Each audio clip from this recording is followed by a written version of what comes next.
For most of us, a garden arrived one pot at a time.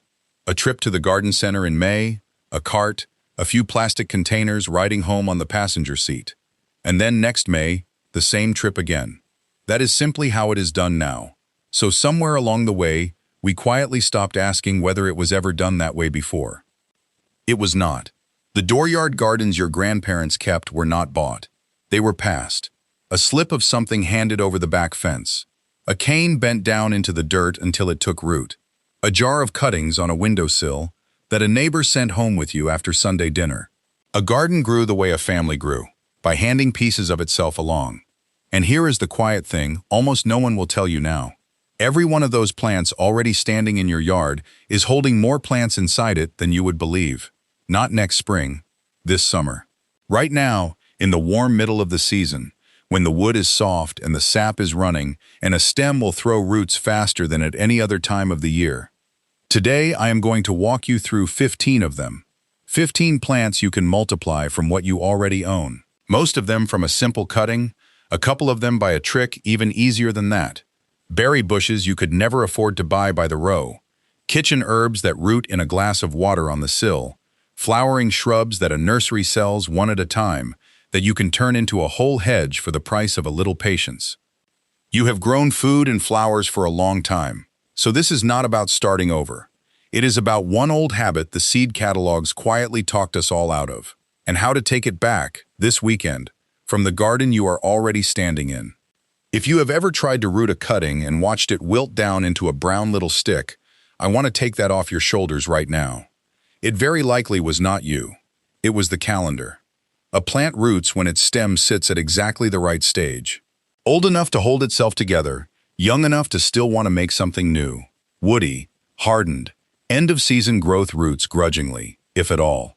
Brand new, floppy tip growth rots before it can catch.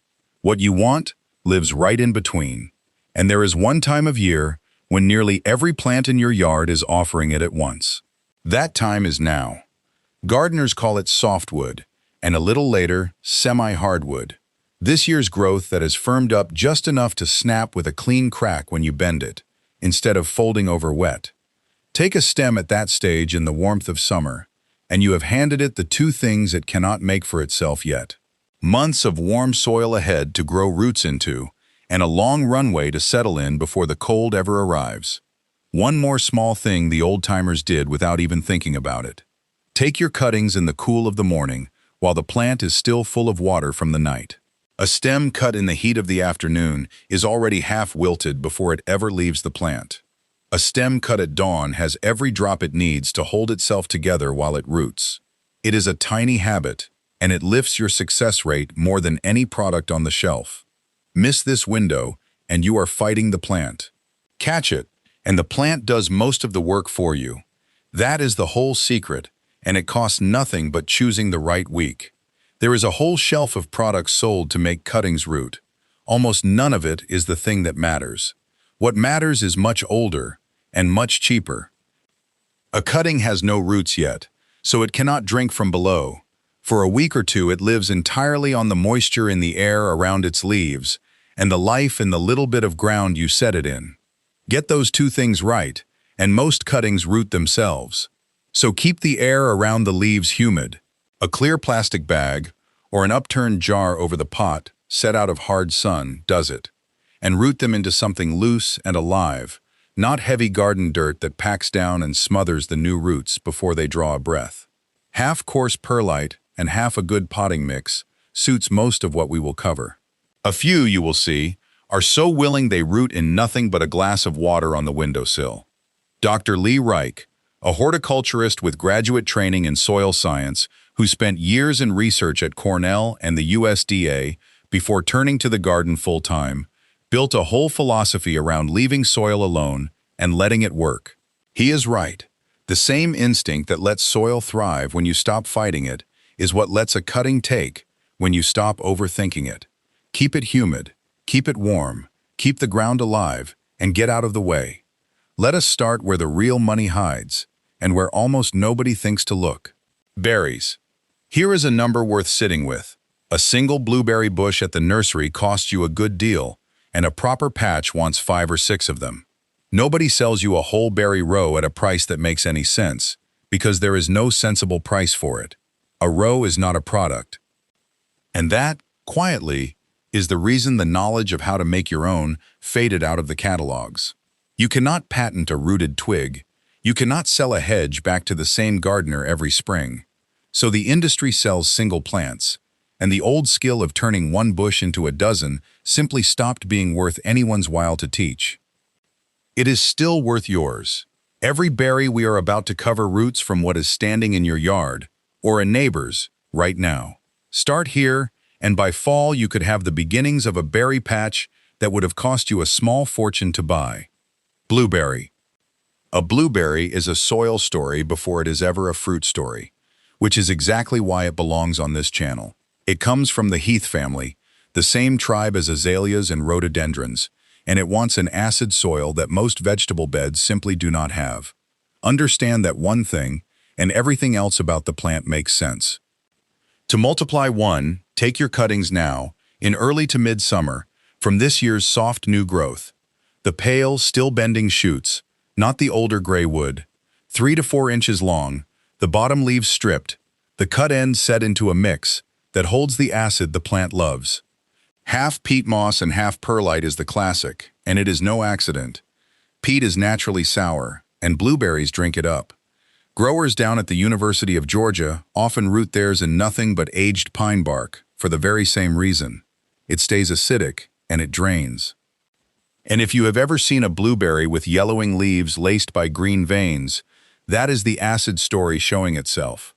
In sweet soil, the plant cannot pull up the iron it needs, even when the iron is sitting right there in the ground. It is not starving, it is locked out. Sweeten the soil toward acid, and the door opens. That is the whole golden harvest idea living inside one plant. Free the soil, and the plant feeds itself. Keep the humidity up, keep the mix damp but never soggy, and give it 4 to 8 weeks. A gentle tug tells you when the roots have caught. Now the honest part, because this channel does not sell fairy tales. A blueberry from a cutting will not hand you a bowl of fruit next year. It takes a few seasons to become a real bearing bush. But you are not buying a season. You are planting a decade. A blueberry patch, once it is going, feeds a family for 20 years and more. Good starter varieties to root are Patriot, which shrugs off cold all the way down to Zone 3. Blue Crop, the old reliable, and Sunshine Blue if your space is tight and your winter's mild. And the one mistake that undoes people is setting the rooted cutting back into ordinary soil and wondering why it sulks. Feed the ground first. Work in peat, pine bark, or pine needles to sweeten it toward acid, and the plant will reward you for the rest of your life. Blackberry. This is the first of the couple I promised that are even easier than a cutting, because the blackberry will practically root itself if you let it. It is called tip layering, and once you have seen it, you will never forget it. Late in the summer, when a blackberry cane grows long and arching and its tip bows down toward the ground, that tip is looking for dirt. So give it some. Take the very end of the cane, bend it down, and bury the last couple of inches under about 2 inches of soil. Pin it if it wants to spring back. That is all. Over the fall and winter, that buried tip grows its own roots, right there in the ground, no pot and no plastic needed. Come late winter, you snip the new little plant free from the mother cane, leaving a few inches of handle on it, and lift it out already rooted.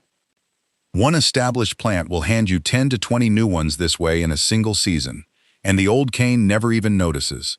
The oldest garden offices in the country, the extension services at land-grant universities like Oklahoma State, have taught this exact method to farmers for generations. It is not a hack. It is how it has always been done. One useful distinction. So you pick the right trick. The trailing and semi-erect blackberries, the long arching kinds like Triple Crown, are the ones that tip layer. The stiff, upright kinds tend to send up suckers from their roots instead, the way a raspberry does, and you lift those the very same way. Either road gets you a free plant. You are only reading which one your plant is already offering. One honest word of caution, and it matters. Grow a named, well-behaved variety. Triple Crown and Chester Thornless are thornless, heavy-bearing, and kind to your hands. But do not dig up and spread the wild blackberry that scrambles along the roadsides, especially out west. That is usually the Himalayan blackberry, a genuine invasive that is actually illegal to plant in some states. Multiply the good ones. Leave the bully alone. Raspberry. If the blackberry roots its own tips, the raspberry does something even more generous. It sends up whole new plants from its roots, all on its own, all summer long. Gardeners call them suckers, and most people spend their time yanking them out and throwing them away. You are going to start saving them. Walk your raspberry row in summer and you will see new canes popping up a foot or two out from the main clump. Each one is a finished plant with its own roots already under it. Wait for a cool, damp morning. Dig down 6 inches or so a hand's width away from the mother plant to be sure you get the roots whole, and lift the sucker out. Set it where you want a new plant. Water it in, and it barely breaks stride. You have just moved a free raspberry from where you did not want it to where you do. The ever-bearing kinds, like Heritage, throw suckers and fruit with real enthusiasm, which makes them perfect for this. And here is the quiet math of it. One raspberry plant, left to its own devices for 3 or 4 years, wants to become a whole patch. All you are doing is deciding where that patch goes. The one mistake to avoid is taking suckers too close in, where you wound the mother. Stay a hand's width out, take the ones with their own roots, and both plants thank you. A quick cousin worth knowing. The black raspberry, that dark, wild-tasting kind, does not sucker much at all. Instead, it arches over and tip roots like a blackberry. So if that is what you grow, bend the cane tips down and bury them in late summer and let them root in place. Same free plant, just a different road in. Currants and gooseberries. Now, most American gardeners under a certain age have never tasted a fresh currant, and there is a real and rather astonishing reason why. One that tells you everything about how a plant can vanish from a country's gardens. 100 years ago, currants and gooseberries grew in dooryards all across the northern states. Then a fungus called white pine blister rust arrived from Europe. It kills white pine, which the timber industry leaned on hard, and it turns out the fungus cannot jump from pine to pine on its own. It needs a stopover host to finish its life cycle, and that host is the currant and gooseberry bush. So to protect the lumber, the federal government banned them. In the 1920s and 30s, crews were actually sent out to pull currant bushes out of the ground by the millions. The federal ban was lifted back in 1966. But here is the honest, important part, and please hear it before you plant a single one. Some states and counties never lifted their own rules. As of today, North Carolina still bans the whole group outright. Parts of Maine, Massachusetts, New Jersey, Delaware, New Hampshire, and Rhode Island still restrict them or require a permit, especially for black currants, which are the worst offenders for the rust. So before you propagate currants or gooseberries, take 5 minutes and check with your state agriculture office or your local extension. If you are clear to grow them, choose one of the modern rust-resistant varieties, and you are being a good neighbor to the pines besides. Once you know you are allowed, they could hardly be easier. Both root beautifully, from cuttings taken this time of year. A pencil-thick piece of this season's wood, about 6 inches, most of the leaves stripped, push 2/3 of the way into loose, moist soil in a shady spot. Many will root right where you stick them in the ground. A word on the gooseberry in particular, because it deserves one. It is the tartar, tougher cousin, wonderful cooked down into a pie, or a fool the way our grandmothers made, and it roots just as willingly as the currant. And if you would like the best of both, there is a cross of the two called the jostaberry, thornless, vigorous, and easy from cuttings, though it falls under the very same rules as the black currant, so check before you plant it too. You are not just growing a berry, almost no one in your neighborhood has. You are quietly bringing back a plant this country once spent decades tearing out. Elderberry. If the currant is the plant this country pulled out, the elderberry is the one it forgot was ever useful, and it may be the single easiest woody plant on this entire list to root. The old-timers knew it. An elderberry cutting stuck in damp ground in summer roots, so readily that people used to make whole hedges of it almost by accident. Take your cuttings now, as the new shoots are coming on. A piece with a couple of nodes, the leaves stripped down to the top pair, set into moist ground or a pot of damp sand. The Extension Service at West Virginia University notes that summer cuttings actually root even better than the winter kind. In a few weeks, you have a rooted shrub that grows into a fountain of lacy white flowers, alive with pollinators, followed by heavy clusters of deep purple berries the birds adore. Now, the safety word, and it is not optional, because a good many of you will start thinking about the kitchen. Elderberries are a cooked fruit, never a raw one. The raw berries, and the leaves and the stems, hold compounds that can genuinely make you sick. Eaten raw, they cause nausea and worse. Traditionally, the berries were always cooked down into syrups, jellies, and cordials, which drives those compounds off and makes them safe. So enjoy the tradition, but cook them, and never eat them straight off the bush. And steer well clear of the red-berried ornamental elder. That one is not a food plant at all. And do not overlook the flowers themselves. Those broad, flat, cream-colored heads that come before the berries are one of the finest things you can offer a bee in early summer. And traditionally, they were gathered and cooked into cordials too, the same rule holding, cooked, not raw. A hedge of elderberry along a back fence feeds pollinators in June and birds in September, and asks almost nothing of you in return. Grow a good fruiting variety like Adams or York, treat it with the respect the old cooks did, and it will feed the birds, the bees, and your pantry for decades. Before we leave the berry patch and head for the kitchen windowsill, let me hand you something. Everything we have covered so far, which berry roots which way, the right season for each, the honest year 1 to year 3 of what to expect, and that short list of what to check before you plant currants. I have gathered it all onto a single page you can print and tape inside the shed door, or tuck into a gardening notebook. Point your phone at the code on the screen, and it is yours. No charge, nothing to sign up for, no catch. It is the kind of thing a neighbor would just hand you over the fence. Then stay right here, because the next 4 plants are the ones you can start tonight, indoors, in a glass of water, before you even go back outside. The kitchen herbs. Here is the family that will make a believer out of anyone who still thinks propagation is fussy. Because these do not need a pot, or plastic, or hormone, or even a trip outside. They root in a glass of water on the windowsill over the sink, where you can stand and watch it happen.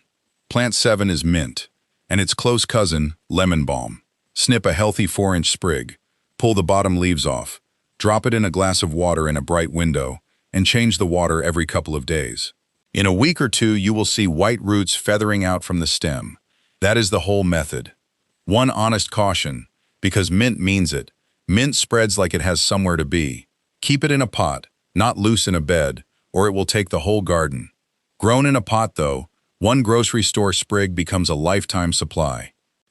Plant 8 is sage, and plant 9 is thyme. The woody Mediterranean herbs. These prefer a firmer, half-ripened stem over the softest tip, and they are happier rooted in a gritty, well-drained mix than in plain water, though thyme will often root in water too. Strip the lower leaves, give them a bright spot out of scorching sun, and in a few weeks you have new plants that are exact copies of the parent. The same flavor, the same hardiness, guaranteed, which a seed can never promise you. And plant 10 is the one that surprises people. Basil. That summer basil going leggy out in the garden, or the living bunch from the grocery store, will root in water in about a week and give you fresh plants to carry the harvest right up to frost. Pinch a stem just below a leaf joint, strip the bottom, and stand it in water in a warm, bright window. And do not stop at these 4. Oregano, marjoram, and lemon balm all root by the very same glass of water method. Once you have the knack, your whole herb patch becomes yours to copy, for free, as often as you like. 4 herbs, 1 glass of water, no equipment, no expense. If you have never propagated a thing in your life, start your very first cutting right here tonight, and let the windowsill prove to you how simple this really is. The flowering shrubs. This is where a single plant turns into a whole planting, and where the economics get almost silly. A flowering shrub at the garden center is priced as a one-time purchase, but a shrub is the easiest thing in the world to turn into 10, and 10 of the same shrub is a hedge.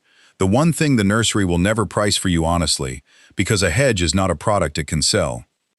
Nobody has spent more of a lifetime on how woody plants multiply than Dr. Michael Durr, the professor emeritus at the University of Georgia, whose manuals on woody plants and their propagation are simply called the Bible of the trade. His work quietly says what the catalogs will not. Most of the shrubs you pay full price for will root from a summer cutting with almost embarrassing ease. Start with the hydrangea.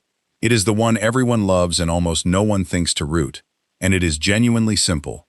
Take a soft, leafy stem from this year's growth that does not carry a flower. A flowering stem has spent its energy on the bloom and has none left for roots. Cut it just below a leaf joint, 4 to 6 inches long.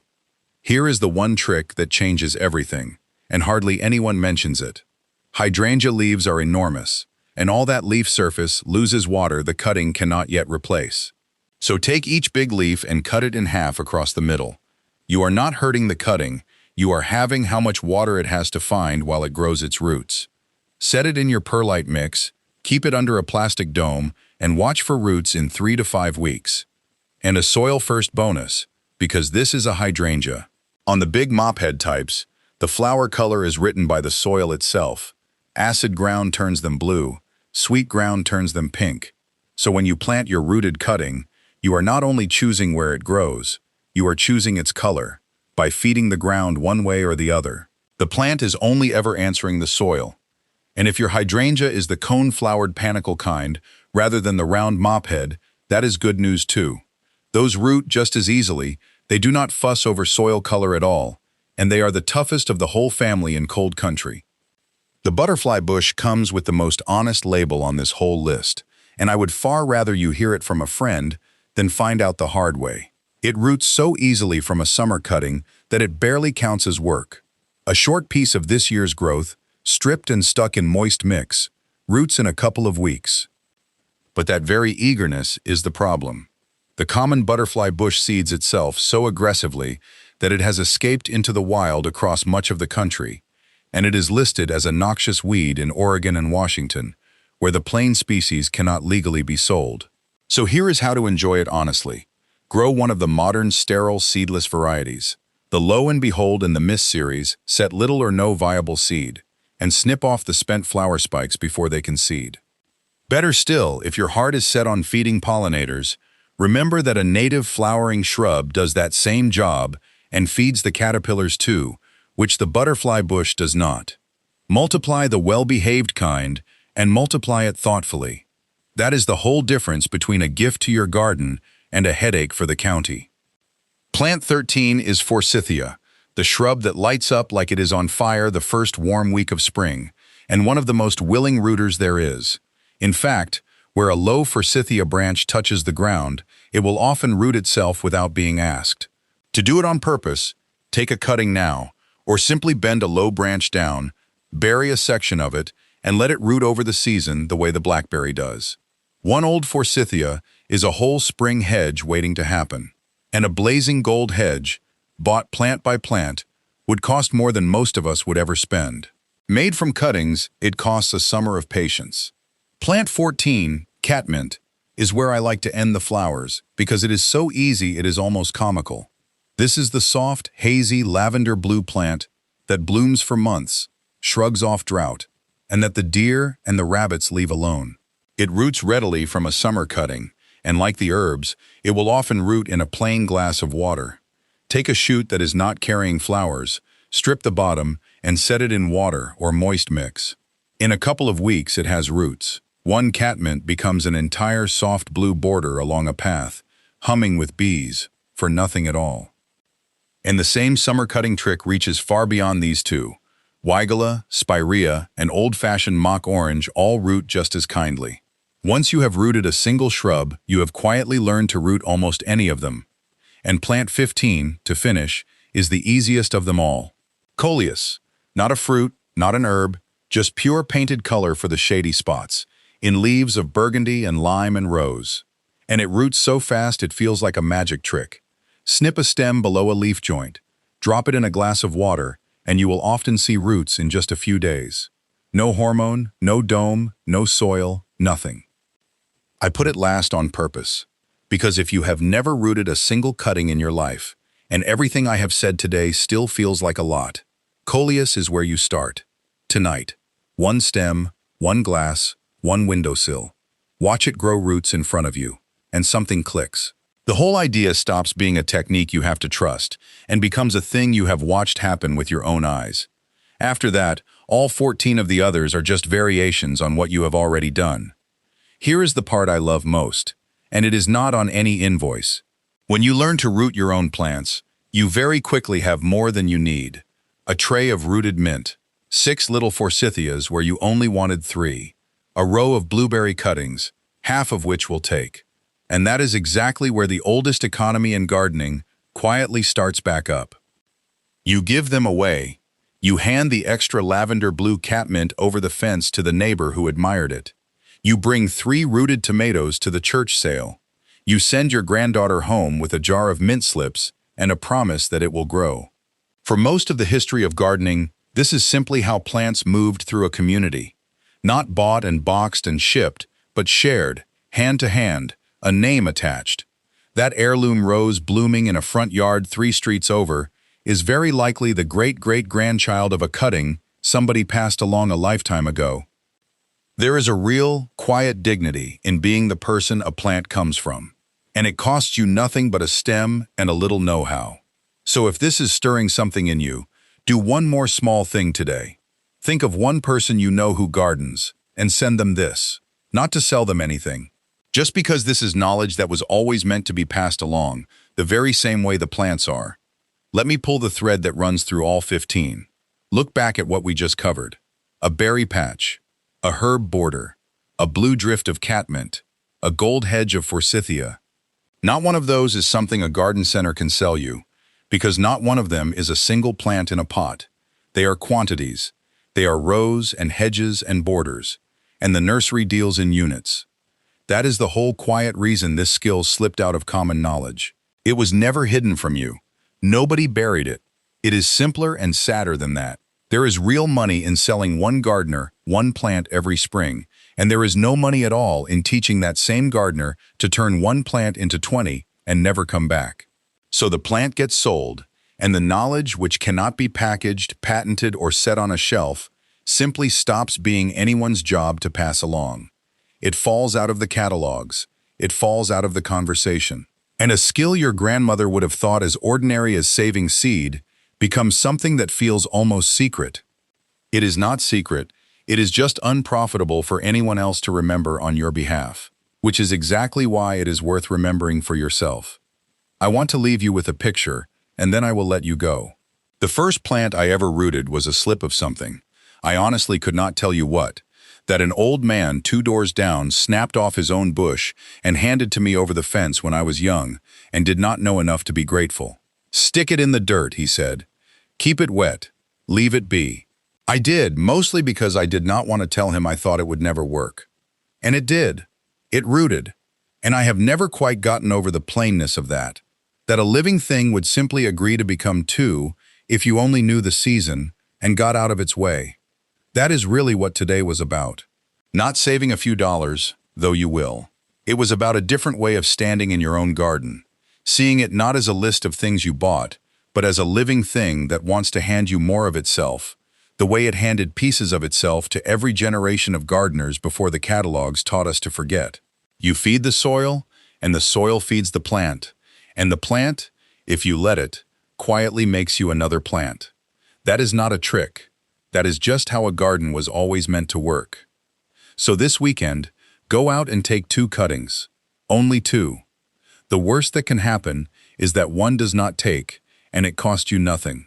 The best that can happen is that you begin a habit that will feed you and your table and your neighbors over the fence for the rest of your gardening life.